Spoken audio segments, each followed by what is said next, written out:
प्रधान पद प्रत्याशी है अमरजीत यादव उर्फ रिंकू यादव। ग्राम सभा क्योंटली ईमानदार कर्मठ एवं जुझारू प्रत्याशी चुनावी रण में उतर चुके हैं। अतः आप अपना बहुमूल्य वोट देकर भैया जी को भारी से भारी मतों से विजयी बनाएं। धन्यवाद। हर माँ का बेटा है, बहनों का भाई, जनता के हक में है लड़ता लड़ाई। हर माँ का बेटा है, बहनों का भाई, जनता के हक में है लड़ता लड़ाई। माँ के आशीर्वाद छू के हो पौआ, ए चाची अब की जीतई हा चुनौआ। ए चाची अब की जीतई हा चुनौआ। ए चाची अब की जीतई हा चुनौआ। रिंकू भैया के जीतई हा चुनौआ।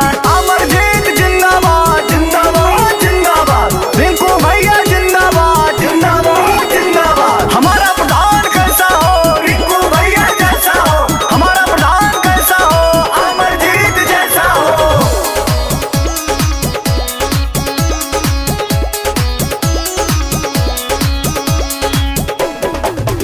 सबके आशीर्वाद पई है, बन के प्रधान गंवाई है। बन के प्रधान गंवाई है। सबके आशीर्वाद पई है, बन के प्रधान गंवाई है। करी है विकास चमक जाई गौआ। ए चाची अब की जीतई हा चुनौआ। ए चाची अब की जीतई हा चुनौआ। ए चाची अब की जीतई हा चुनौआ। रिंकू भैया के जीतई हा चुनौआ। अमरजीत जिंदाबाद जिंदाबाद जिंदाबाद। रिंकू भैया जिंदाबाद जिंदाबाद जिंदाबाद। हमारा प्रधान कैसा हो, रिंकू भैया जैसा हो।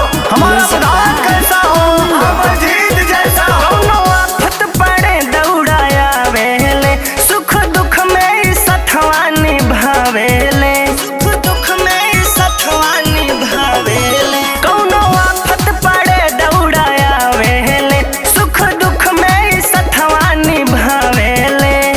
यादव सचिन कहे हाथ जोड़ बेटौआ। ए चाची अब की जीतई हा चुनौआ। ए चाची अब की जीतई हा चुनौआ। ए चाची अब की जीतई हा चुनौआ।